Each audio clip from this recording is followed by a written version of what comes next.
Hello everyone, आप सबके लिए एक गुड न्यूज़ है कि आपका इंडियन आर्मी अग्निवीर का जो रैली का रिक्रूटमेंट 2025 का जो आपका नोटिफिकेशन था उसका आपका एग्ज़ाम फॉर्म भरने की लास्ट डेट एक्सटेंड हो गई है। ठीक है, इसका आपका लास्ट चांस है आपको ये फिलअप करने का। ठीक है, तो ये आपका डेट बढ़ा दी गई है। तो इसकी डिटेल को समझते हैं कब तक आप भर सकते हैं। ठीक है, तो इंपॉर्टेंट डेट की बात करें, ठीक है, तो ये आपका स्टार्ट कब हुआ था, तो 12 मार्च 2025 से फिलअप करना स्टार्ट हो गया था अप्लीकेशन। ठीक है, और लास्ट आप कब तक भर सकते हैं, तो 25 अप्रैल 2025 तक भर सकते हैं ना। तो 25 अप्रैल तक आप भर सकते हैं। अग्निवीर की एग्ज़ाम में आपका कब तक होने वाली है ये एग्ज़ाम, तो जून 2025 में ये आपका शेड्यूल की गई है। और एडमिट कार्ड है कि आपका एग्ज़ाम से 4 दिन पहले अवेलेबल करवा दिया जाएगा। ठीक है, और भी डिटेल को समझते हैं इससे पहले कृपया वीडियो को लाइक करें, शेयर करें और चैनल को सब्सक्राइब भी कर दें। ठीक है, यहाँ पे एप्लीकेशन फ़ी की बात करें तो जनरल, ओबीसी और एक्सट्रीमली वीकर सेक्शन के लिए 250 रुपीज़ आपका रखा गया है। और शेड्यूल ट्राइब्स के लिए आपका 250 रुपये रखा गया है। ठीक है, सबके लिए ही आपका यहाँ पे एप्लीकेशन फ़ी सेम ही है। ठीक है, और यहाँ पे जो एग्जामिनेशन फ़ी है उसको आप debit card, credit card, net banking के थ्रू पेमेंट कर सकते हैं। ठीक है, और एज लिमिट की बात करें तो डिफरेंट पोस्ट के लिए आपका क्या है, अलग अलग एज लिमिट है। ठीक है, तो उनको समझते हैं आपका एज लिमिट किसके लिए कितना रिक्वायरमेंट है। ठीक है, तो Agniveer GD technical assistant tradesman के लिए आपका 17.5 से 21 साल तक आपका एज रखा गया है। ठीक है, और सोल्जर टेक्नीशियन के लिए आपका 17.5 से 23 साल तक रखा गया है। सिपाही फार्मा के लिए आपका 19 से 25 साल तक रखा गया है। जेसीओ रिलीजियस टीचर है ना, धार्मिक गुरु के लिए आपका कितना रखा गया है, 25 से 34 साल तक आपका ये एलिजिबल होंगे। ठीक है, कौन से बेसिस पे, तो 1 अक्टूबर 2025 तक आपका ये 25 से 34 के बीच होना चाहिए। ठीक है, और यही आपका जेसीओ कैटरिंग के लिए आपका 21 से 27 ईयर तक रखा गया है। ये आपका 1 अक्टूबर 25 तक आपका कंसीडर होगा। ठीक है, और हवलदार के लिए भी आपका 20 से 25 तक ईयर तक रखा गया है। और ये भी आपका 1 अक्टूबर 2025 तक ये डेट कंसीडर होगा। ठीक है, आगे समझते हैं कि हवलदार के लिए और भी क्या क्या एलिजिबिलिटी है। ठीक है, क्या क्या चीज़ों की रिक्वायरमेंट है। तो हवलदार पोस्ट के लिए जो है क्वालिफिकेशन की बात करें तो वो आईटी साइबर के लिए आपका बैचलर डिग्री, मास्टर डिग्री 50% होना चाहिए मार्क। ठीक है, मिनिमम। ठीक है, तो BCA, MCA, BTech, BSc, MSc, IT, AI, ML, data analytics और डेटा साइंस, इंफॉर्मेशन सिक्योरिटी और ऐसा कोई इक्विवेलेंट डिग्री है बैचलर। ठीक है, तो आप इसके लिए एलिजिबल होंगे। ठीक है, और यहाँ पे हवलदार सर्वेयर ऑटोमेटेड कार्टोग्राफर की बात करें तो इसके लिए आपका क्या है, BA और BSc होना चाहिए। ठीक है, क्वालिफिकेशन में मैथमेटिक्स होना चाहिए आपका। ठीक है, PCM होना चाहिए। और PCM में आपका 10+2 में मिनिमम आपका 50% स्कोर होना चाहिए। ठीक है, ये बोला गया है। बैचलर डिग्री इंजीनियरिंग में BTech, आप सिविल इंजीनियरिंग, इलेक्ट्रिकल, ये सब भी हैं तो आप इसके लिए एलिजिबल हैं। ठीक है, तो और जेसीओ कैटरिंग के लिए बोला गया है कि एजुकेशन क्वालिफिकेशन आपका 10+2 इंटरमीडिएट एग्जाम कोई भी रिकॉग्नाइज बोर्ड से होना चाहिए। डिप्लोमा की सर्टिफिकेट होनी चाहिए, diploma certificate for cookery, hotel management और कैटरिंग टेक्नोलॉजी। ठीक है, तो इन सब की आपका होना चाहिए।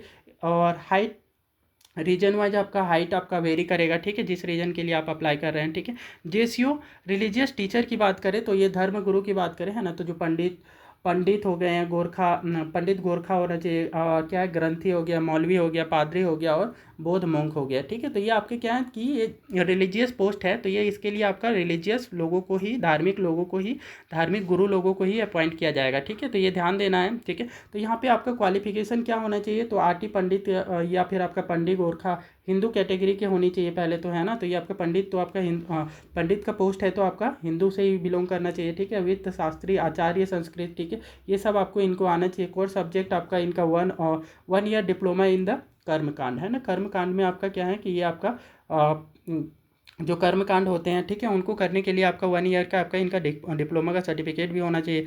आर्टी ग्रंथी सिख कैंडिडेट के लिए bachelor degree in any stream, ज्ञानी इन पंजाबी। ठीक है, पंजाबी में आपका क्या है कि ज्ञानी पंजाबी में आपका ये इनका कोई बैचलर डिग्री होना चाहिए। ठीक है, तो यहाँ पे अग्निवीर इन जनरल ड्यूटी के लिए बात करें, टेक्निकल असिस्टेंट और स्टोर कीपर, ट्रेड्समैन के लिए, तो इनके लिए भी आपका एलिजिबिलिटी की बात करेंगे तो यहाँ पे आपका क्या है कि ये डिस्ट्रिक्ट वाइज जो होगी कि आपका अलग अलग जो एरिया है ना, अलग अलग स्टेट में क्या होगी, अलग अलग आपका वो पहले ही स्टेट कंडीशन ये है कि वो उसी एरिया में बिलोंग करना चाहिए जिस एरिया में ये रैली ऑर्गेनाइज की जा रही है। और ये आपका एजुकेशन क्वालिफिकेशन 8, 10th, 12th पास होना चाहिए। पोस्ट वाइज एलिजिबिलिटी होगी, ठीक है।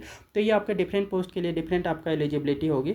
और Agniveer office assistant store keeper की हाइट कितनी होनी चाहिए? 162 सेंटीमीटर होना चाहिए। ऑल अग्निवीर पोस्ट जीडी के लिए 169 सेंटीमीटर है, ठीक है। और 1.6 किलोमीटर की रनिंग 5 मिनट 30 सेकेंड में कंप्लीट करना है ना। तो ये 60 मार्क का होगा आपका। पुल अप्स आपको 10 टाइम्स करना है, ठीक है। ये 40 मार्क्स का होता है। और 9 फीट डिच, ठीक है। तो आपका 9 फीट का डिच आपका उसको लांगना होता है, ठीक है। गड्ढे को लांगना होगा, ठीक है। तो ये सारी चीज़ें हैं। उसके बाद में ओमेन की बात करें कि जनरल ड्यूटी के लिए आपका जो है जीडी की ओमेन मिलिट्री फोर्स के लिए, ठीक है। तो उनके लिए आपका क्या क्या रिक्वायरमेंट है, ठीक है। तो ये भी पहला रिक्वायरमेंट तो ये है कि आपका जिस स्टेट पे ये रैली ऑर्गेनाइज की जा रही है वो उस स्टेट से बिलोंग करना चाहिए, ठीक है। उसके बाद में अदर क्वालिफिकेशन की बात करें तो 10th मैट्रिक पास होना चाहिए विथ मिनिमम 45% मार्क्स, है ना। और इस सब्जेक्ट में 33% आना चाहिए, ठीक है। फिजिकल एलिजिबिलिटी की बात करें, ठीक है, तो आपकी हाइट कितनी होनी चाहिए? वोमेन का 162, ठीक है। और 1.6 किलोमीटर आपका 7 मिनट 7.5 मिनट में दौड़ना है, ठीक है। सोल्जर टेक्निकल नर्सिंग असिस्टेंट की बात करें तो सोल्जर टेक्निकल नर्सिंग असिस्टेंट के लिए इसके लिए एजुकेशन की बात करें तो पहली चीज़ तो ये होगी कि वो उसी स्टेट से बिलोंग करना चाहिए जिस स्टेट में आपका क्या है रैली ऑर्गेनाइज की जा रही है। और दूसरी चीज़ आपका क्या है कि एजुकेशन क्वालिफिकेशन आपका 10+2 इंटरमीडिएट साइंस होनी चाहिए, ठीक है, जिसमें फिजिक्स केमिस्ट्री बायोलॉजी होनी चाहिए, ठीक है। क्योंकि ये आपका किसके लिए है? नर्सिंग के लिए, है ना। तो आपका बायोलॉजी होना चाहिए, 50% मार्क्स होना चाहिए एंड 40% इन ईच सब्जेक्ट। हर एक सब्जेक्ट में आपका क्या है फिजिक्स केमिस्ट्री और बायोलॉजी हर एक में आपका 40% होना चाहिए। फिर हम फिजिकल एलिजिबिलिटी की बात करें तो उत्तर प्रदेश में कितना रखा गया? 169 सेंटीमीटर। और यहाँ पे आपका वेस्टर्न उत्तर प्रदेश में 170 सेंटीमीटर रखा गया, ठीक है।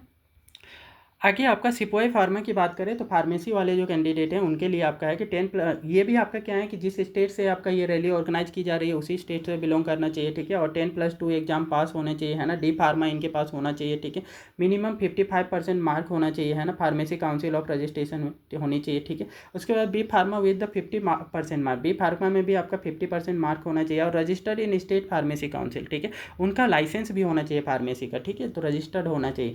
फिजिकल एलिजिबिलिटी की बात करें तो हाइट आपका कितनी होनी चाहिए? तो आपका उत्तर प्रदेश के लिए आपका 169 रखा गया है। और वेस्टर्न उत्तर प्रदेश के लिए 170 सेंटीमीटर रखे गए। उत्तराखंड में 163 सेंटीमीटर रखा गया है। तो मतलब ये अलग अलग स्टेट में जो है रिक्वायरमेंट अलग अलग है, ठीक है। 1.6 किलोमीटर रनिंग आपका 5 मिनट 45 सेकेंड में कंप्लीट करना होगा, ठीक है। तो ये सारे एलिजिबिलिटीज़ हैं, ठीक है। तो ये वीडियोज़ आपको अच्छी लगी तो कृपया वीडियो को लाइक करें, शेयर करें, चैनल को सब्सक्राइब भी कर लें।